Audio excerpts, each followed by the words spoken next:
ACB मुख्यालय जयपुर के निर्देश पर एसीबी करौली ने पीडब्ल्यूडी के अधिशासी अभियंता भवानी सिंह मीणा को 3 लाख रुपए की रिश्वत लेते हुए रंगे हाथ गिरफ्तार किया है।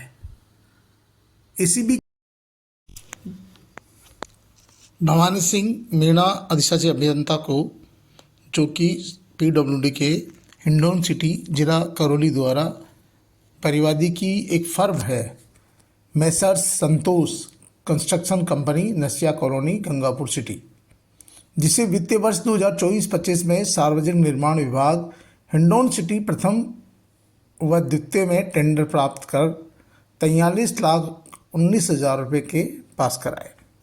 रोड मेंटेनेंस और पैच कार्य के नाम पे 10 लाख रुपये का एक अलग बिल बनाया गया, जिसमें 8.5 लाख रुपये का भुगतान कंपनी को और 3 लाख रुपये खुद कमीशन के तौर पर लिए गए।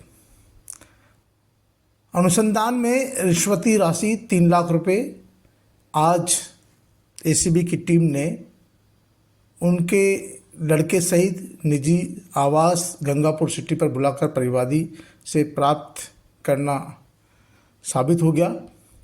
यह राशि उनके मकान, उनके कब्जे के अंदर बेडरूम में बिछे डबल बेड के ऊपर बिछी चादर पर रखी हुई थी और उन्हें रंगे हाथों गिरफ्तार किया गया।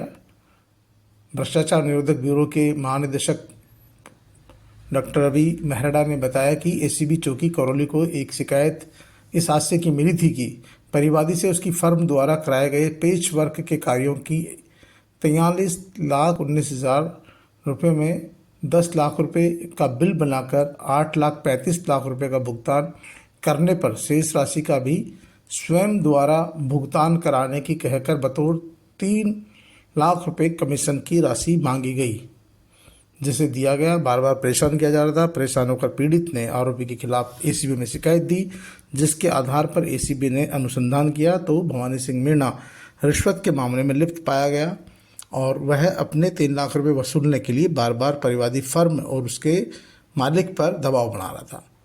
इस पर एसीबी भरतपुर रेंज के उप महानिरीक्षक पुलिस राजेश सिंह के सुपरविजन में जगदीश भारद्वाज पुलिस निरीक्षक एसीबी द्वारा ट्रैप की कार्रवाई करते हुए भवानी सिंह मीणा अधिशासी अभियंता पीडब्ल्यूडी विभाग हिंडौन सिटी जिला करौली को परिवादी से 3 लाख रुपए की रिश्वत लेते हुए रंगे हाथों गिरफ्तार किया गया है। आरोपी से पूछताछ जारी है। एसीबी द्वारा मामले में भ्रष्टाचार निवारण अधिनियम के अंतर्गत मामला दर्ज कर लिया गया है और भी उनके ठिकानों की तलाश। शिकायत मिलने के बाद एसीबी की टीम लगातार भवानी सिंह मीणा पर निगरानी रख रही थी और जैसे ही टीम को इशारा मिला, परिवादी ने रिश्वत की राशि दी और अधिशासी अभियंता भवानी सिंह मीणा ने 3 लाख रुपए लेकर अपने बेड पर रख लिए। एसीबी की टीम ने पहुंचकर उसी समय उन्हें दबोच लिया और रिश्वत की राशि बरामद कर ली। भवानी सिंह मीणा से इस बारे में पूछताछ की जा रही है।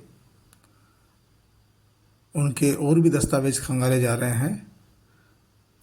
परिवादी फर्म ने बताया कि भवानी सिंह मीणा जो निर्धारित कमीशन है उसके अतिरिक्त कमीशन भी ठेकेदारों से मांगा करता है, जिसके चलते ही वह परेशान होकर उसने शिकायत दी है और शिकायत पर यह कार्रवाई हुई है। अन्य पीड़ित भी अब सामने आ सकते हैं। आपको बता दें कि ये जो विभाग है, पीडब्ल्यूडी है, जेडी है, नगर निगम है, अधिकांश विभागों में जईएन, आईएन, एक्सीएन, एसई के कमीशन फिक्स है और यहाँ पर बगैर कमीशन दिए ठेकेदारों के काम नहीं होते हैं। यहाँ तक कि टेंडर से लेकर बिल पास कराने से लेकर भुगतान तक, कैशियर से लेकर साइट पर जो निरीक्षण करने जाता है, वो तमाम लोगों को एक तय कमीशन दिया जाता है। उसके बाद ही उनके बिल पास होते हैं और ऐसा कहा जाता है कि लगभग 25 से 30%, यानी 100 रुपये का काम होता है तो 25 से 30% की जो राशि जो है वो ईमानदारी से 1 नंबर में उन्हें रिश्वत में देनी पड़ती है। रिश्वत भी ईमानदारी की, यानी कि 1 नंबर की रिश्वत देते हैं तो 30% तक देनी पड़ती है। यदि वही काम ठेकेदार और बिल्डर और कोई अन्य फर्म अगर उससे ज़्यादा मोटा कमीशन देना चाहती है तो कई विभाग ऐसे भी हैं जहां 50 से 60% तक रिश्वत दी जाती है। तो ऐसी स्थिति में उनसे किस गुणवत्ता का काम मिलेगा, कैसी गुणवत्ता का काम होगा, इसका अंदाज़ा सहज ही लगा सकते हैं। लेकिन ऐसे बोलते हैं कि कुछ विभागों में तो वो ऐसा जो रिश्वत जो है, एक तरह से कमीशन, वो उनका फिक्स है, वो उनको देना ही पड़ता है। अगर वो कमीशन नहीं देंगे तो फाइल आगे नहीं खिसकेगी। ऐसी स्थिति में कई बार ये रडार पर आते हैं जब ठेकेदारों से इनकी बनती नहीं है, या ठेकेदारों से कोई अधिकारियों की बिगड़ जाती है किसी बात को लेकर, या टकराव हो जाता है, या अहम की टकराव हो जाता है, या फिर वो निर्धारित से ज़्यादा अगर रिश्वत मांग लेता है, तब जाकर ही ठेकेदार या फर्म है जो ऐसे अधिकारियों की शिकायत करती है। वरना तो यह एक नियमित रिश्वत देना लेना, ये इनका नियमित हिस्सा है, जिस पर आज तक अंकुश नहीं लग पाया है। भले ही ट्रेप की कार्रवाई आज हो गई हो, ये कार्रवाइयाँ होती रहती है, लेकिन रिश्वत का खेल भी इसी तरह चल। कुछ अधिकारियों का कहना है कि यदि वो नहीं लें रिश्वत तो उन्हें सिस्टम का हिस्सा बनना पड़ता है। यदि रिश्वत नहीं लेंगे तो जो दूसरे लोग जो रिश्वत लेते हैं वो उन्हें उनसे अलग कर देते हैं, और वो उनको जो प्राइम पोजीशन है वहाँ पर पोस्टिंग तक नहीं होने देते हैं। ऐसी स्थिति में कि ये जो रिश्वत है ये इनकी ड्यूटी का एक भाग बन गया है, जिस पर लगाम लगना बहुत ज़रूरी है।